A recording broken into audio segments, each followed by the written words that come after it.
Hello everyone, welcome back to another Grimgar video. Today's video, we're going to be talking about the Paladin class and breaking down that class specifically. Unfortunately, out of all of the main classes in Alterna, which yes, the Paladin is one of the main classes of Alterna, it's the only main class that has not been talked about in the anime, and is one of the classes that has the highest amount of members. Apparently. However, out of all of the main classes of Grimgar, the Paladin class has probably the least amount of information. On the Wikipedia page, here, I'll show you. The Paladin class's background is a warrior class that follows/worships Lumiaris, the same god as the priest guild worships. That is all there is for their background. What the fuck? But like in my last videos, I'm gonna go into the background of the class, which we just explained that there's basically none of. I'm gonna go into the tactics and the uses of this class in battles. We're talking about their equipment. We're gonna go into how the world of Alterna treats the Paladins and the town of Alterna itself. I will then go into the skills and abilities this class has. Spoilers! It's not many, apparently! Also, unlike my other videos, I will be putting the members of the Paladin class in the fun fact section of this video. Mainly because I wasn't expecting some of these. I don't know if maybe I just misread the light novel or something. But some of these just feel weird.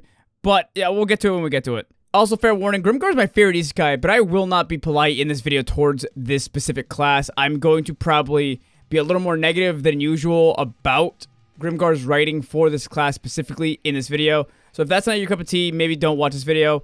But yeah, the writer of Grimgar really dropped the ball with this class, and it's going to be shown through this video. Before we begin, please hit the like button, share. Let me know which volume of Grimgar is your favorite volume. Mine is personally either volume 3, 4, or maybe 16, 17, because like they're really good. And I just like how chaotic those books get. As we established earlier, the background on the Paladin class is basically nothing.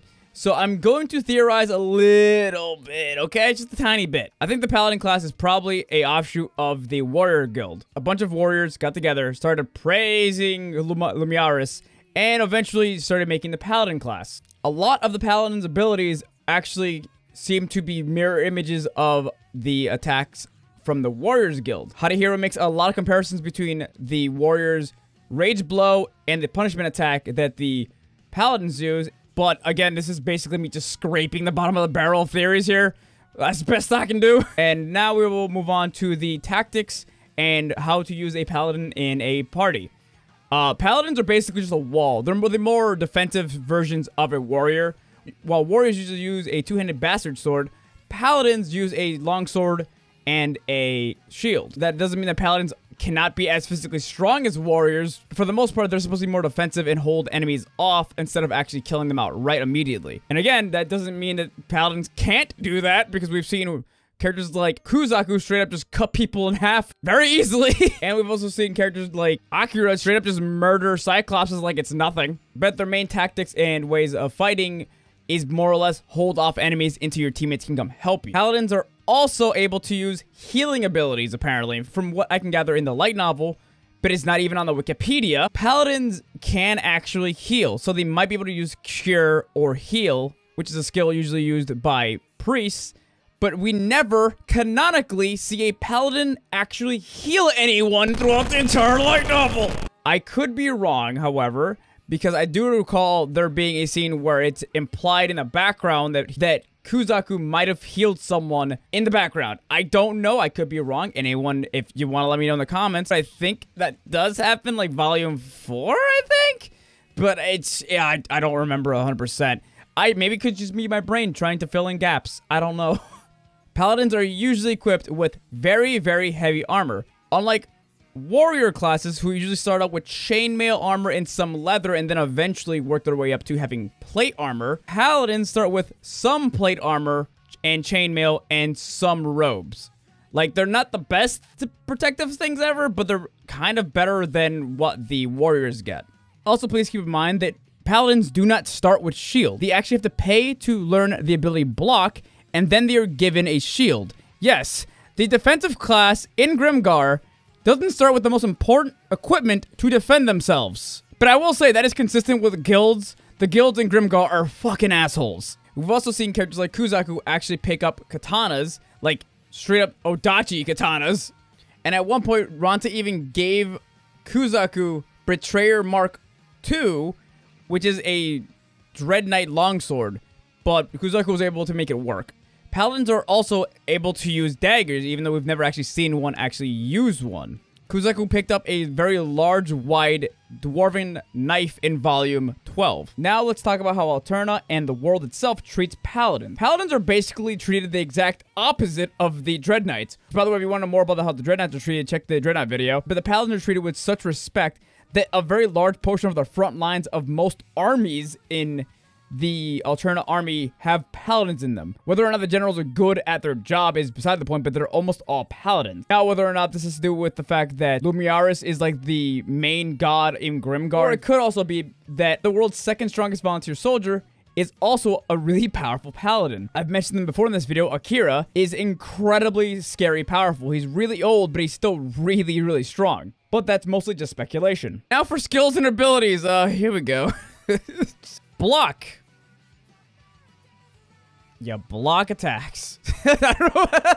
Punishment. A very powerful over-the-head swing. If the paladin drops their shield and two-hands their sword, it can be at the same level as a warrior's rage blow. Usually this attack will come after the paladin blocks an attack, and then the counter with punishment. Bash.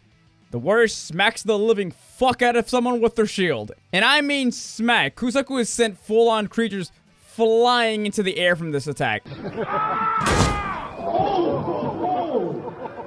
Thrust. The paladin gets behind their shield and thrusts their sword out from behind it. It can be used very defensively, and it's probably one of the better, more defensive skills that the paladins actually have. This ability makes retreating really easy because you can just keep your shield up and keep thrusting out to make sure things don't get near you. Guard. You literally just block with your sword. That's all it is. Tug of War is a defensive sword technique where the paladin actually clashes with their enemy and overpowers them with physical strength and pushes the enemy far back. Feint is an ability where you pretend to swing your attack and then stop halfway through and redirect to another attack. This ability was taught specifically to Kuzaku by Akira in Volume 6. And the only magic we see Kuzaku and any paladin ever use in the light novel, Saber. Once a blood ritual has been done on a sword, the paladin can call upon the power of Lumiaris to bestow the sword with magical light. This light is very powerful and amplifies the damage of the sword quite a lot. Once this ritual is done, all the paladin needs to do is call upon the power of Lumiaris by saying, "O light of Lumiaris, bestow the light of protection onto my blade." Saber! And now your sword is basically a lightsaber. Congratulations. And now I'm going to do something that I haven't done before in one of these breakdown videos, is implied spells through the light novel. As I stated earlier, the paladins can apparently heal their teammates, but we've never actually seen anyone actually canonically heal anyone. So they could possibly learn Cure, Heal, and possibly even Sacrament, which is a really powerful healing spell. That being said, we don't actually know if they can. However, there is a unnamed spell that is used in Volume 14 Plus by a paladin. Unfortunately, this spell caused him to lose all of his abilities from Lumiaris. Now, this is where it gets kind of weird, because we're also going into fun facts now. Lumiaris adds restrictions to all of her classes. So priests are not allowed to use anything other than impact weapons, so they can use hammers and maces and stuff like that, but they can't use swords or any bladed weapons whatsoever. Paladins are not allowed to heal themselves. Oh, come on! Yeah, I think that's absolute bullshit, but whatever, Lumiaris, you bitch. So in Volume 14 Plus, a paladin tells Mary that he's no longer a paladin because he used a special spell on himself that healed all of his wounds so he wouldn't die. We don't know if this could be Sacrament, which broke his oath to Lumiaris, and now he can't use magic anymore. Not that paladins really use much magic to begin with, but whatever. Or it's a specific spell that causes him to completely just lose power to... It's really oddly explained in the light novel. Out of all of the classes in Alterna, the Paladins is probably the class that's least talked about and least shown off.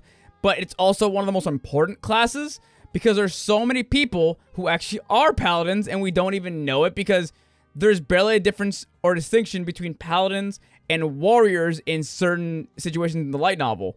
And this is why I kept the members of the Paladin class till the end of the video, because I was so confused when I went into this and started reading them. I'm gonna go from the top, and you guys can get surprised or not. I don't know. Brittany is a Paladin. I had no idea. I actually didn't realize that, actually. I thought Brittany was a fucking thief or something. I don't know. Maybe I just wasn't paying attention. That's on me. Ron is a Paladin, which I thought he was a warrior the whole time. Kamari Ren Waters, which he's just a random douchebag character that no one really cared about. Whatever. Kuzaku Tokamine, which is probably one of the best paladins in the actual light novel, and I think Tokamine is one of the just like cooler characters to actually be a paladin, because he comes off very charismatic and playful and very cool, but he's also one of the ones we never see him using any magic either. He straight up like throws his shield like Captain America sometimes. It's kind of cool. Akira, but yeah, Paladin class. It's my personal favorite only because of Kuzaku, but like they really should have given him more. They really should have given the Paladin class way more to work with. At some point in the light novel, Kuzaku just becomes a warrior. He's not even a paladin anymore, because at one point he loses his shield, and they never give him back his shield. He just sticks to just two-handing a katana. It's one of the weirdest things. So it feels like the writer wanted to use a paladin, but he just couldn't come up with a way to actually make him different than the warrior. I don't know. Maybe it could just be me. Let me know what you guys think about this in the comments down below. And let me know what other classes you want me to talk about next. My poll, where I let you guys vote for what classes to do next, is going to be up right now by the time this video comes out. So let me know. I'll see you guys in the next video. Bye.